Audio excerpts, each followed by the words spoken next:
Do you feel like every day is an endless battle? You fight against your boss, your family, everyone around you. But let me tell you a secret. There's no one else in this fight. It's not the world against you. Your enemy isn't your noisy neighbor or your slow internet connection. No, my friend, it's you versus you. The only enemy you need to defeat is that voice whispering, "You can't. You're not enough." That person you see in the mirror every morning, looking back with doubt, with fear. So, how do you win the battle? My friend, every decision, every action, every thought is a strike in this fight. And there are only two choices. Be the master of yourself, or be a slave to your fears. Stoicism taught us that the greatest battle we fight isn't against the world, it's against our own mind. Discipline over doubt, action over excuses. That's how you reclaim faith in yourself. Today I'll show you how the Stoics trained their minds like a muscle until they became unstoppable. Are you ready to take back your confidence? Stick with me until the end and you'll discover what you're truly capable of. Let's start. But first, let me tell you a story that will help you understand that the greatest battle you will ever fight is not against the world, it's against yourself. This is the story of Thomas, a blacksmith who had dedicated his life to fire and metal. For over 30 years, his hammer struck the anvil, shaping tools, horseshoes, and swords. But what no one knew was that, while he was forging iron, his mind was breaking a little more each day. Fear consumed him in silence, fear that his craft would disappear, that no one would need his work anymore. Fewer and fewer customers came to his workshop. People preferred to buy factory-made tools. Fear that his hands were not as steady as they once were, that age would turn him into a burden. Every day, the hammer felt heavier, the metal more unyielding, the routine more exhausting. Fear of being left behind, of becoming invisible, of being replaced. But the worst part was that voice in his head, the one that told him there was no point in trying anymore, that the world was changing and he couldn't change with it, that his ending was already written, that his time was running out. And so, without realizing it, Thomas stopped trying. His workshop remained open, but his spirit was closed. Every order was a reminder of what he no longer was. Every strike of the anvil sounded like defeat. Until one day, something shook him to his core. As he walked through the market, he saw an old man sharpening knives at an improvised stall. His hands, wrinkled yet steady, worked with enviable precision. Consumed by doubt, Thomas approached and asked, "Master, how do you keep doing this after so many years?" The old man looked up and smiled before answering, "I realized something long ago that most people don't see. The mind is forged just like iron. If you don't work it, it rusts. If you don't challenge it, it weakens. It's not age, nor circumstances, nor luck that hold you back. It's you." Thomas nodded in silence, but something inside him still wasn't convinced. He looked at the knives the old man was sharpening and felt the question in his mind had to be asked. But nowadays, knives are sold everywhere. People just buy them ready-made. Aren't you afraid that one day no one will need you anymore? The old man looked at him calmly, sharpening the last knife before answering, his voice firm but serene. "Knives are what I make now, but they're not all I know how to do. I've spent my life making a living with my hands, and I trust that I always will, one way or another. What I know is worth more than any tool, and as long as I have the will, I will always find a way forward." Thomas felt those words burn deeper than the fire in his forge. What a lesson he just gave me, he thought. That night he couldn't sleep. He thought about all the times he had let doubt control him, about all the fears that had turned his life into an invisible cage. And then he understood. He couldn't keep waiting for something external to save him. He was his own enemy, but he was also his only solution. The next morning, he did something he hadn't done in years. He lit his forge with determination. Instead of sticking to the same old work, he began to innovate. He experimented with new designs, learned modern techniques. He went to town to speak with merchants and discovered that people were looking for unique, customized pieces, things that factories couldn't produce. He started offering handcrafted, one-of-a-kind tools. He stopped seeing his age as a limitation and turned it into his greatest advantage. his experience, his skill, his story. Those were his greatest strengths. And little by little his fears faded away like iron cooling in cold water. And now, tell me, how many times have you let your mind hold you back? How many times have you listened to that voice that tells you you can't, you shouldn't, it's too late? Do you realize that you and only you are your greatest enemy? Today, you will learn how the Stoics forged an unbreakable mindset, how they trained their minds to resist doubt, fear, and self-pity. Because the real battle is not against the world, it's against yourself. But my friend, if you stay with me, today that changes. Before we continue, if this content is bringing you value, consider subscribing and becoming an exclusive member for access to unique benefits. And tell us in the comments, in what situations do you feel like your own worst enemy? Or simply say, I am Stoic. Let's make this space a place where we can all grow and strengthen each other. 1. The enemy is not out there. I'm sure you've fallen into that trap. The trap of looking for the enemy outside yourself.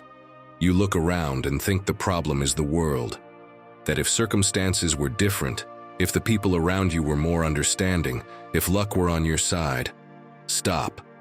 Let me tell you something, your worst enemy is not out there. It's inside you. And if you don't realize this, you will keep losing the battle every single day. The mind is a double-edged sword. It can be your greatest ally or the executioner that sabotages your every move. It's that inner voice that holds you back, fills you with doubt, and makes you question whether you're truly capable. It's not your boss, not society, not your past. It's you. And do you know the best part? You can turn it to your advantage. Do you think Marcus Aurelius in the middle of war told himself, I just have bad luck. The world is unfair. People don't respect me? No, he understood that the only real power we have is over our own mind. That's why he said, you have power over your mind, not outside events. Realize this and you will find strength. But most people do the opposite. They blame fate, their childhood, the economy, even the neighbor's dog for barking too much. And in doing so, they condemn themselves to live in a cage without a lock because they never face the real enemy, themselves.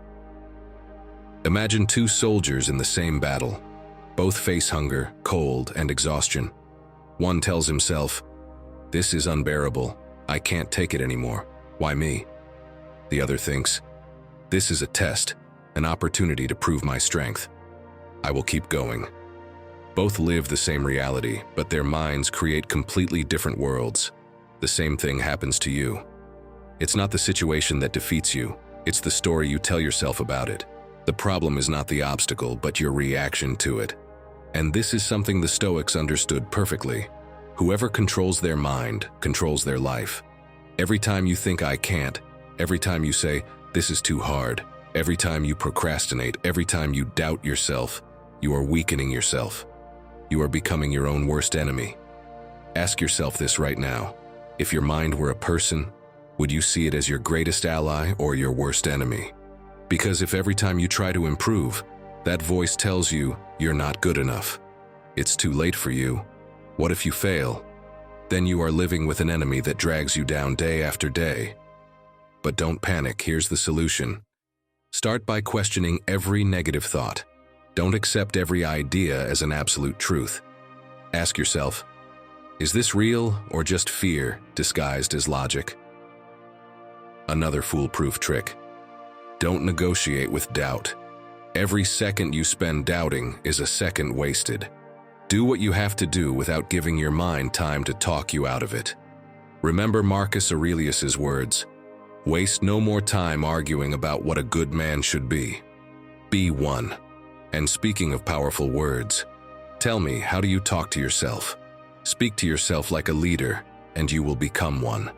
You wouldn't speak to your best friend with contempt and discouragement, would you? Then why do you do it to yourself? Change that. Speak to yourself with respect and determination. Stoicism is not about eliminating emotions. It's about training your mind so that they don't control you. So that when fear and doubt show up, you can look them in the eye and move forward anyway. Because at the end of the day, my friend, There is no enemy more dangerous than the one living in your own head. But now you know the great Stoic secret. If you master it, it will go from being your worst enemy to your greatest ally. 2. Fear paralyzes you. Action frees you. Imagine you check your phone and there it is. A missed call from your boss and a message that says, "Urgent. We need to talk." You feel a knot in your stomach. Your mind goes into panic mode. What did I do wrong? I'm probably getting fired. How will I support my family? You can't help but imagine the worst-case scenarios, and anxiety starts creeping in. Minutes go by and you still haven't responded. Every second you wait, the fear grows. But in the end, when you finally decide to call back, surprise! It turns out it was nothing bad. They just needed your opinion before making an important decision. Do you see? The only thing happening was that your boss considers you important. All that stress, all that mental drama, for nothing. Once again, there was no one and nothing against you. It was just you versus you. Let's be honest. The worst part is that this isn't just an isolated incident. It wasn't just this one time, and it won't be the last. We fall into this fear trap over and over again. We do it when we avoid difficult conversations, when we put off important decisions, when we stop ourselves from doing something we truly want. Our brain convinces us that there's danger when in reality, there's only uncertainty. And sure, that was useful in the savannah when we were Neanderthals and lions were out to get us. But today we don't live among predators. And yet fear still paralyzes us over the smallest unexpected event. And yes, I know what you're going to say. We're human, we're wired this way. And you're right. But that's no excuse to keep giving in to fear time and time again. Scientists at Columbia University discovered that when we don't know what's going to happen, our brain activates the amygdala, the region responsible for fear and anxiety. The more uncertainty, the more we create catastrophic stories in our heads. The problem isn't fear itself, it's the waiting. But here's something else. The study also showed that as soon as we take action, the brain shifts focus.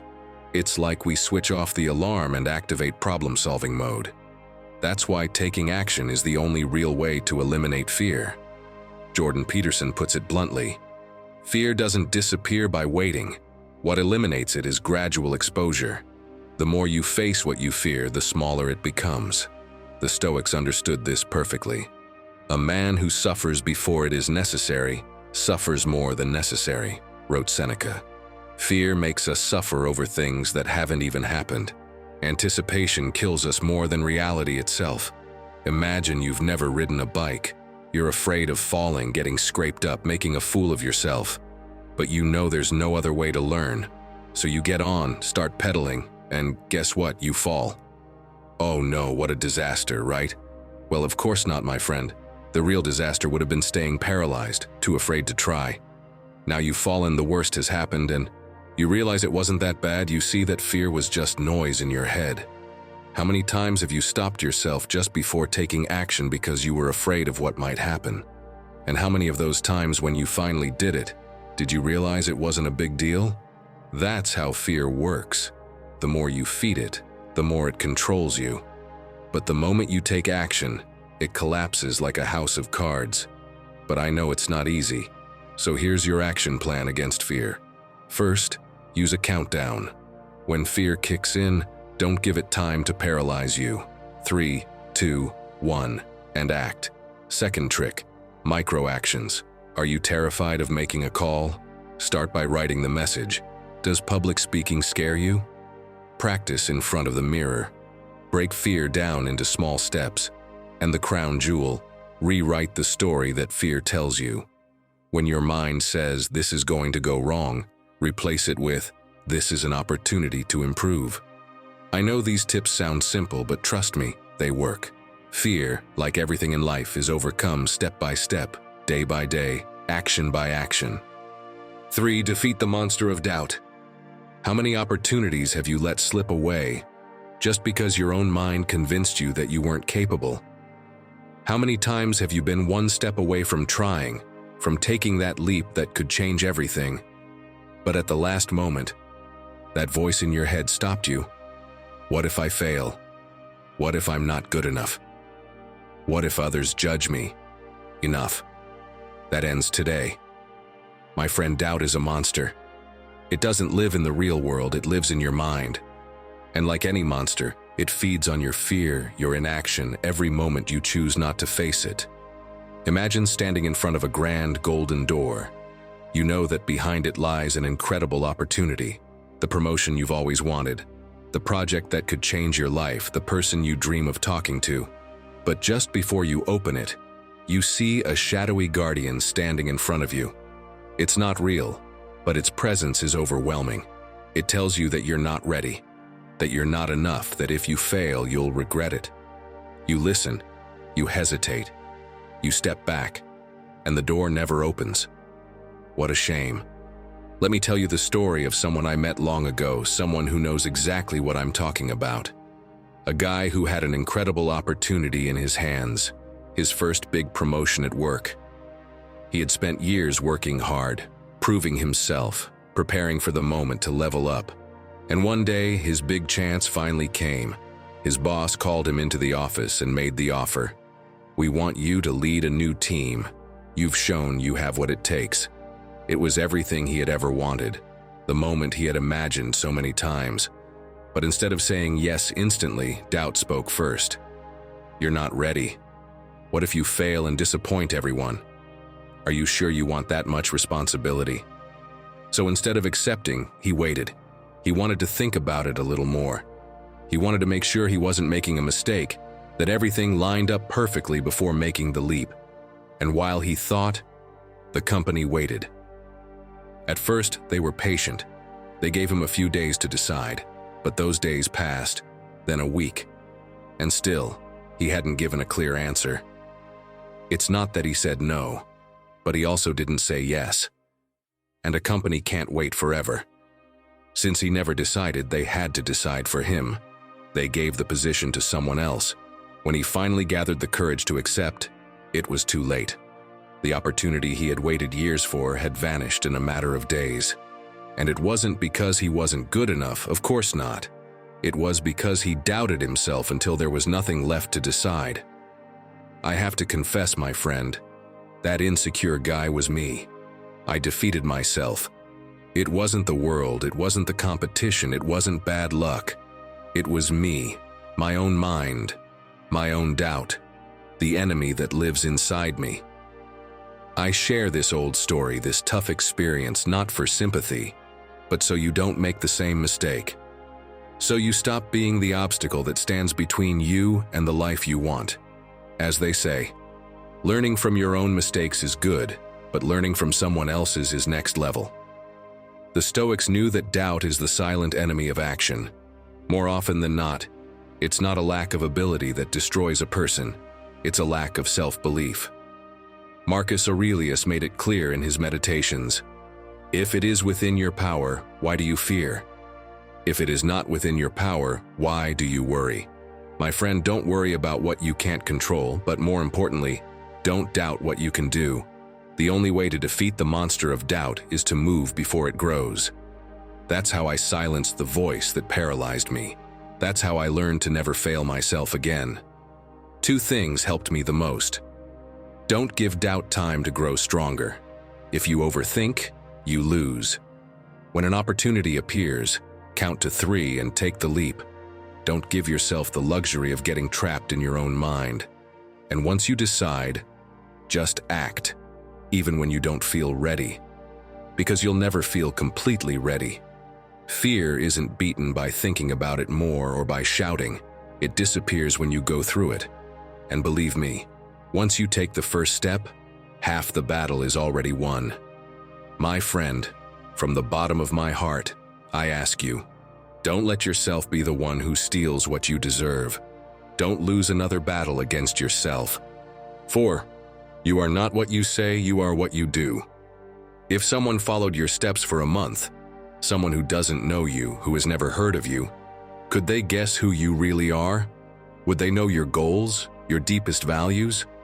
Or would they discover that what you say and what you actually do are two completely different things? It's a strange question, I know, but take a moment to think about it. We all know someone who constantly talks about themselves, about their plans, about the big changes they're about to make in their life. But months pass, years go by, and they're still in the same place. Words are easy. Actions are what truly define who you are. Imagine someone tells you they're a writer, but they've never written a single book. That they're an entrepreneur, but they've never started a business. That they're disciplined, but they haven't woken up early a single time in the last month. What would you think of that person? The problem is that many people confuse intention with identity. And let me tell you something straight. You are not what you say, not even what you think. You are what you prove with your actions day after day. And it's not just about values, it's science. A study from New York University found that the brain rewards intention more than action in the short term. When you talk excitedly about what you're going to do, dopamine is released just as if you had already achieved it. In other words, just by saying it, you already feel the reward, even if you don't actually do anything. That's why some people live off plans, ideas, and speeches about the future, but never manage to make anything real. It's like someone buying all the tools to build a house, studying the blueprints, telling everyone how amazing their future mansion will be, but never laying the first brick. Yes, at first, their brain rewards them. It's the fleeting magic of dopamine. Just thinking about it already feels real. But what happens next? Nothing. Emptiness. Self-disappointment. Years later, the house is still just an idea in their head, because they never crossed the line between saying and doing. But the Stoics already knew this long before science confirmed it. Waste no more time arguing about what a good man should be. Be one, wrote Marcus Aurelius. Don't talk about discipline. Wake up early. Don't talk about changing your life. Make the first change. Don't talk about your dreams. Work for them. Because in the end, life doesn't measure you by your words. It measures you by your actions. A tree isn't defined by the leaves it promises, but by the fruits it bears. And if you think about it, no one can say a tree is strong until it has withstood a storm. Now tell me, how many times have you fallen into that trap?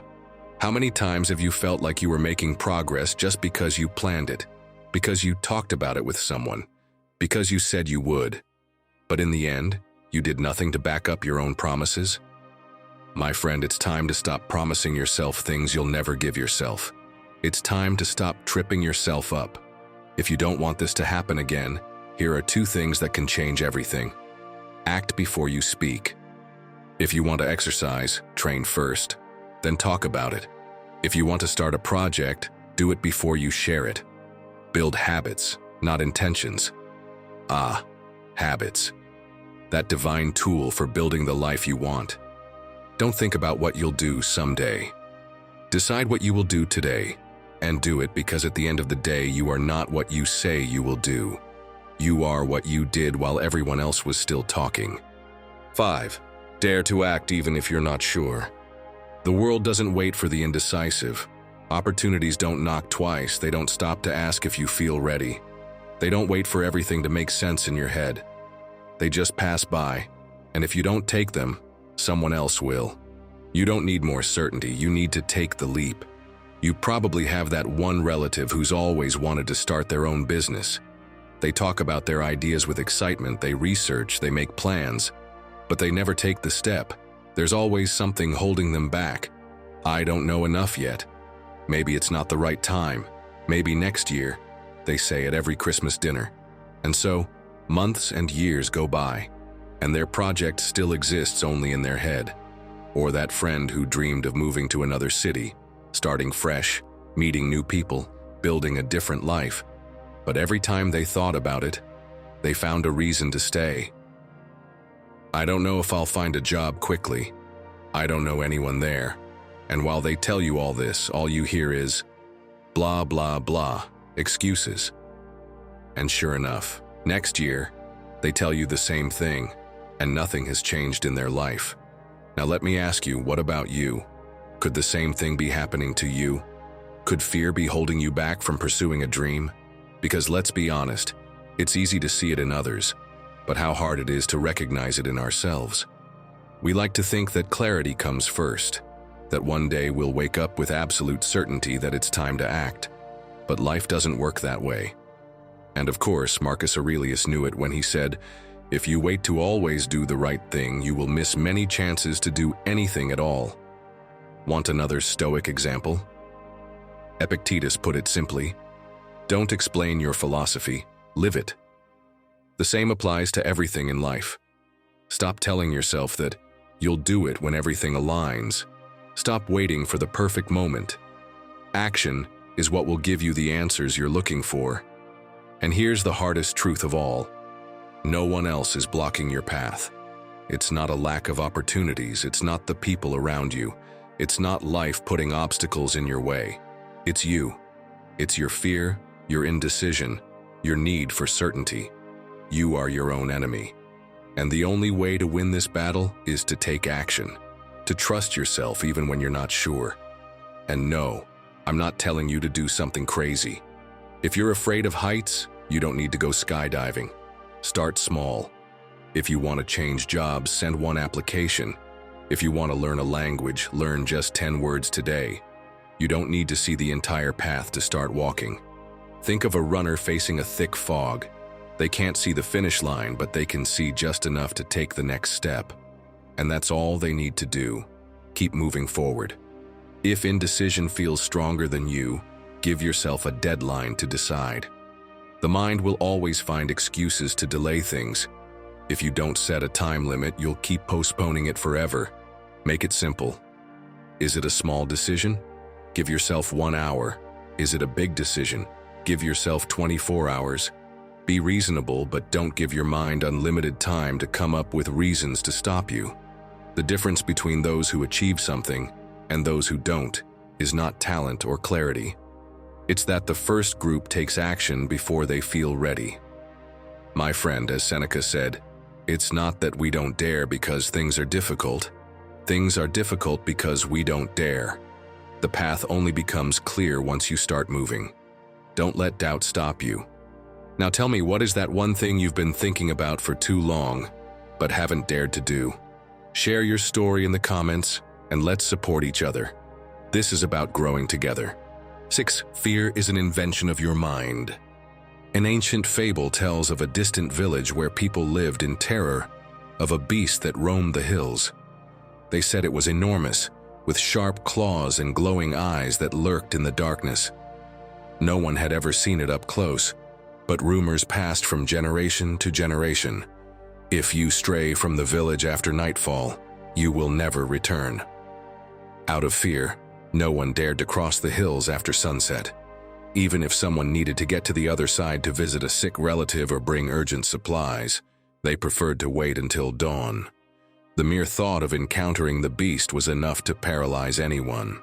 Until one day, a young traveler arrived in the village. After hearing the stories, he became curious. How could a creature keep so many people trapped for years without anyone actually seeing it? That very night, while everyone slept, he took a torch and headed toward the hills. His footsteps echoed on the damp earth. His breathing was heavy, but he pressed on. And then he saw it. In the distance, among the shadows, 2 enormous eyes glowed in the darkness. Everything the villagers had said was true. There it was, crouched in the deepest blackness. The dreaded beast. His heart pounded, his legs trembled. For a moment he felt the urge to run. But instead of fleeing, he moved forward. With every step, the eyes continued to watch him. He held his torch firmly, and when he was close enough, he raised it. And he discovered the truth. There was no beast. The glowing eyes were actually 2 stones with crystals reflecting the moonlight, and the imposing silhouette of the creature was nothing more than the trunk of an old tree with twisted branches. The traveler stood there, staring at the absurd sight. He thought of all the villagers who had spent years terrified, locked in their homes, depriving themselves of crossing those hills out of fear of something that had never existed. Really? Was this it? Was this the monster that had ruled their lives? The idea seemed ridiculous, yet at the same time, unsettling, because the beast had never been real, but the fear was. And my friend, this is exactly how fear works in our minds. A shadow that seems enormous, dangerous, unstoppable. It paralyzes us without even attacking, because we are the ones who give it shape, who assign it a power it does not actually have. Marcus Aurelius put it plainly. If you are distressed by anything external, the pain is not due to the thing itself, but to your estimate of it. And this, you have the power to revoke at any moment. But how hard it is to see this. We tell ourselves we are not ready, that we will fail, that we are not good enough. We see shadows and assume they are monsters, but they are not. They are just excuses we create, beasts our own mind invents. Have you ever gotten out of bed in the middle of the night and seen threatening shadows everywhere? And then, when you turn on the light, you realize it's just the curtains, the table. Of course, there are no monsters in your house. But from the very first moment, your mind started imagining, is there someone there? Something dangerous? Your body tenses, fear kicks in, until you turn on the light and see it was just a coat hanging on a chair. Fear isn't real until you decide to believe in it, but the only way to prove to yourself that it's just a shadow is by moving toward it. Every time you stop because of fear, you give it more power. Every time you hesitate and avoid taking action, you strengthen the prison you've built for yourself. So do the opposite. When fear whispers that you can't, act immediately. Stop believing the stories your mind invents. Start writing the ending yourself. When the shadow seems too big, move closer until you see it for what it really is. Just a reflection of the darkness in your mind. Because in the end, just like in the fable, you will realize that the beast was never there. It was only your mind pretending to be a beast. And the chains holding that beast, you are the one who controls them. 7. Change hurts, but not changing hurts more. Ah, change. So painful, yet so transformative.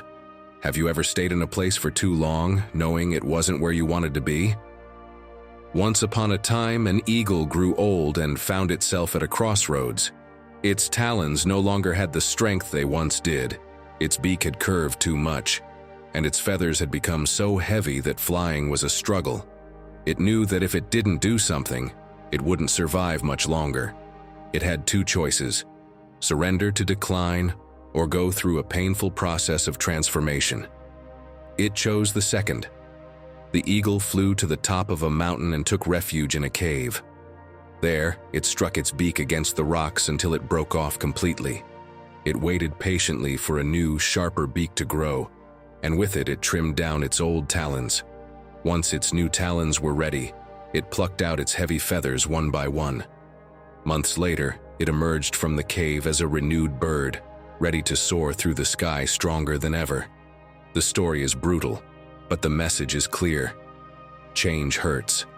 Leaving behind what you know, breaking away from what no longer serves you, letting go of the old to make room for the new. It's never easy. But what truly destroys you is not the pain of change. It's the pain of staying where you no longer belong. We cling to comfort, to routine, to the familiar, even when it makes us unhappy, because change is scary. We tell ourselves, I'll do it tomorrow. Now isn't the right time, but the truth is, there will never be a perfect time. Do you know what Seneca said? While we waste our time hesitating and postponing, life is speeding by. But here's the truth. You shouldn't fight change. You should fight your fear of failure, the voice that tells you you're not capable, the version of yourself that settles for less. How much longer are you going to postpone the life you truly want? It's like wearing shoes that are too small. At first, it's just a little uncomfortable, but you tolerate it. Then, the pain grows worse. Every step becomes torture, but you keep walking because changing shoes means stopping, untying the laces, dealing with the discomfort of being barefoot for a moment. And so, without realizing it, you spend years enduring the pain, when all you had to do was take them off. The same thing happens with that relationship that isn't working, that job you hate, that version of yourself that no longer fits who you want to become. You tell yourself that change will be hard, but let's be honest, staying where you are is even worse. If change feels overwhelming, here are 3 simple yet essential rules to help you trust yourself, to remind you that you are stronger than the pain of change. First, break something today. Not literally, but metaphorically. Break a habit, an excuse, a limiting belief. The version of yourself that you want to become cannot be born if you refuse to let go of the old one. Next, dare to do something that makes you uncomfortable. Don't you see? If the easy path worked, you'd already have the life you want. Dare to face difficulty, the unknown. Not because it's safe, but because that's where real growth happens. And finally, let me repeat this. Decide before you feel ready. The perfect moment doesn't exist. Success doesn't come to those who wait for certainty, but to those who act despite their doubts. So tell me, are you going to keep enduring the pain of staying where you don't want to be, or are you going to dare to change? The decision is yours. And my friend, I believe in you. 8. Accept that no one is coming to save you. Look around. Do you see anyone carrying a sign that says, "I'm here to fix your life"? No, and you never will. Since childhood, we've been taught that if something goes wrong, someone else will come to fix it. Parents, teachers, partners, the government, luck. There always seems to be something or someone to rely on. But when life really hits you, you realize that you are alone in this battle. It's a bitter truth, but a necessary one. Waiting for someone else to rescue you only leaves you more trapped, more dependent. It's like being stranded in the middle of the ocean with no land in sight, hoping a boat will appear. You can spend your entire life staring at the horizon, or you can start swimming. Do you think Epictetus waited for someone to grant him freedom? He was a slave, no rights, no opportunities, no logical reason to believe he could change his fate. But instead of resigning himself, he trained his mind, became stronger than his circumstances, and went on to become one of the greatest philosophers in history. He accepted that he was his own savior. The Stoics knew that depending on others is a trap. Marcus Aurelius put it bluntly, "Look within. Within is the wellspring of good, and it is always ready to bubble up if you just dig." But we struggle to see it. We wait.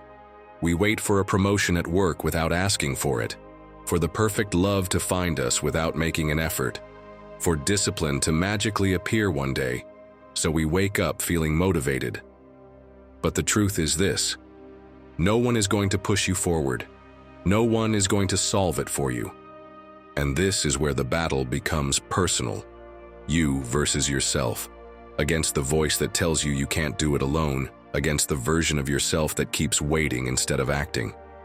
If you keep waiting, how many more years will you lose? Have you ever seen a climber halfway up a rock face? They can't just stand there waiting for a magical ladder to appear. If they stop for too long, their strength runs out and they fall. Their only option is to reach out for the next hold and pull their own weight up. So stop waiting for life to throw you a lifeline. Save yourself. Want to know how? No opportunities? Create them. No one is going to knock on your door with the perfect offer. Get out there, learn, ask, move. Want that job? Send your resume. Want to start a business? Take the first step today. Don't wait for anyone's approval. Become someone who takes action. No support? Prove to yourself that you don't need it. If no one believes in you, show them they were wrong. Some of history's greatest figures started alone. No help, no resources, but with something far more important: unshakable determination. So what will you do? Keep complaining or prove to yourself that you can? And no, not knowing what to do is not an excuse either. If you don't know where to start, start anywhere. But start. There is no perfect plan. What matters is taking the first step. You'll adjust along the way, but if you don't move, you'll stay exactly where you are. My friend, listen to me. When you accept that no one is coming to save you, you discover something incredible. You never needed them in the first place. 9. Replace complaints with responsibility. I know. Complaining is easy. Even better, it's free. It requires zero effort, and for a few seconds it makes you feel better. So, complaining seems like the perfect ally, right? No. The answer is no. And do you know why? Because there's one thing complaining will never do for you: solve your problems. Think about it. Has anyone ever fixed their life by complaining? Has anyone ever achieved success by saying, "It's not fair. Life treats me badly. I wish things were different"? We both know the answer. Complaining is a trap you set for yourself, a bottomless pit where you can spend years without moving forward. And the more you complain, the more you justify your inaction. Because if everything is someone else's fault, the system, the economy, luck, then there's nothing you can do, right? But here's the truth. No one owes you anything. Life doesn't guarantee you success, recognition, or happiness. Everything you achieve will be because you took responsibility for it. Don't take my word for it. Listen to what Seneca said. "A foolish man blames others for his misfortunes. One who has begun to learn blames himself, and a wise man blames neither himself nor others." The problem isn't just complaining, it's what complaining does to you. I'm sure you know someone like this. Life never smiles at them, everything always goes wrong, and they always have a reason why. But of course, that reason is never themselves. They hate their job, but instead of looking for something better, they say, "The market is terrible, no one is hiring." Their relationship is toxic, but they stay because all couples have problems. They want to improve their life, but when someone suggests a change, they respond, "That's easy for you to say, but my situation is different." Ugh, you get the idea, right? There's always an excuse, always an external reason why nothing changes. But that's not why you're here. You're not here to watch life from the sidelines, to let the world decide for you. The difference between those who move forward and those who stay stuck is simple. Some take responsibility for themselves, and others, they just point out the problem and hide. It's like standing in the middle of a storm with a broken umbrella. You can spend hours cursing the rain, saying it's unfair, that if it were another time of year it wouldn't be raining. Or you can run for cover. The storm won't stop just because you complain, but you can always do something about it. And do you know the worst part about complaining? It makes you weak. It steals your power to change your life, convincing you that there's nothing you can do. But that's a lie. If you hate your job, learn new skills, and look for another one. No one is going to hand you your dream job without effort. If you're out of shape, start training today, no excuses. Don't wait for Monday, don't wait for motivation. The best time to start was yesterday. The second best time is now. If a relationship is destroying you, leave. It's not going to magically get better. My friend, it all comes down to one simple phrase. Take responsibility for yourself. Yes, it will be hard. Yes, it will take time. But this is your life, and no one else is going to fix it for you. The next time you feel like complaining, ask yourself this: what can I do about it? If the answer is nothing, then accept it and move on. If there is something you can do it. Even if it's uncomfortable, even if it's difficult, start now. And if you don't want to do anything, stop complaining. Because complaining without action is just a waste of time. Life isn't going to change because you whine, yell, or cry. It will only change when you decide to change. 10. Be the person you would trust. Let me tell you the story of two old friends. Daniel and Luis met in college. From day one, Luis was the kind of guy who lit up a room with his presence. Charismatic, full of ideas, always talking about big plans for the future. He had a way with words, could convince anyone of anything, and always seemed to see a bigger vision than the rest. "Brother, one day we'll start something together. We have to do it," he told Daniel every week. And for years, Daniel listened, supported him, and believed in his words. Because Luis had that contagious energy that made everything sound possible. But there was one problem. Luis talked a lot but did very little. When he came up with his first business idea, Luis set up a meeting to organize everything, but at the last minute he canceled. "Something came up, let's do it tomorrow." Spoiler, it never happened. When he suggested a trip overseas, Luis promised Daniel that this time he was serious. But when it was time to plan, his enthusiasm faded, and his list of excuses grew longer. Years later, Luis asked his friend to meet again. This time, he had a surprise in store. Daniel had his doubts, but his friend's excitement was bigger than ever. So once again, he believed him. That morning, they were supposed to meet at a cafe. As always, Luis had been persistent. "This is it. I've got something big in my hands. We can't miss this. This will make up for all the letdowns." Daniel, despite his skepticism, agreed. He arrived on time, ordered a coffee, checked his phone, and the minutes passed. The meeting was early, at 8 in the morning. Half an hour later, it happened again. Daniel looked at his phone. A message. "Brother, I'm sorry, I'm not feeling well. We'll talk another day." Daniel sighed. He closed the chat. He looked out the window. He felt a slight irritation, but not because Luis had bailed on him. He felt something worse, disappointment. Not because of the supposed surprise waiting for him, but because he realized he couldn't trust someone who never kept their word. Now tell me, seems obvious, right? When someone doesn't keep their word, when they don't follow through on what they say, they're not trustworthy, not exactly someone you'd bet on. So why don't you see it just as clearly when you do it to yourself over and over again? If every time you promise yourself something you push it aside, how do you expect to trust yourself? If every time you say, "Today I'll go to the gym," you end the day with, "Well, it's late, I'll just go tomorrow," do you think that's doing you any good? Would you do that to a friend? Seneca made it clear, words instruct, but examples lead. Think about it. What do you think of that friend who always says they'll stop eating junk food but finds a new excuse every day?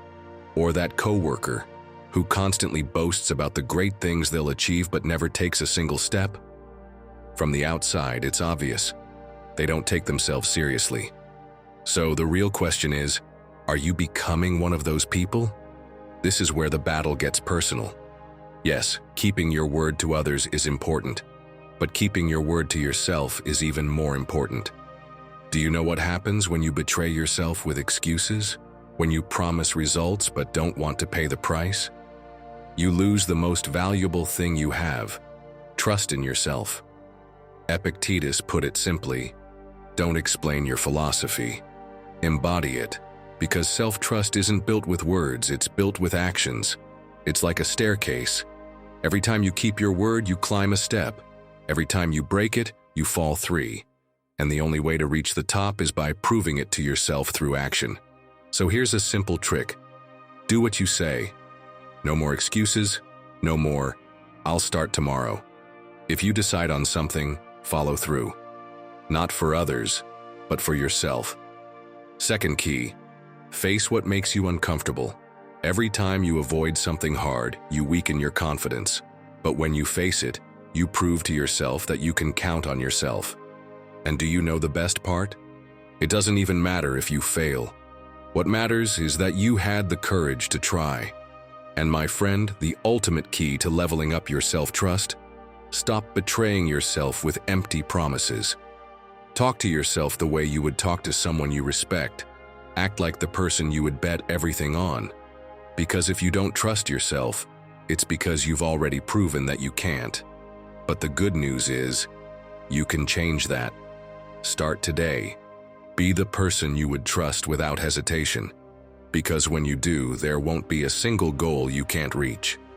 My friend, the real battle was never against the world, against circumstances, or against others. It has always been you versus yourself, against your doubts, your excuses, the version of you that wants to settle for less than what you're truly capable of. Every choice you've made so far has built the person you are today, but every decision you make from this moment on will define who you become. Now the question is, are you going to keep falling into the same traps, letting your mind hold you back, fear paralyze you, and inaction consume you? Or are you going to take control and prove to yourself that this time is different? If you've made it this far, write in the comments, "I am my greatest ally." That way, I'll know who the true Stoic warriors are who made it to the end. Don't forget to subscribe, hit the notification bell, and give this video a like so you don't miss out on what's coming next. I also invite you to check out our playlist, which you'll see on the screen. It's packed with ideas, stories, and advice to help you navigate life with more wisdom and confidence.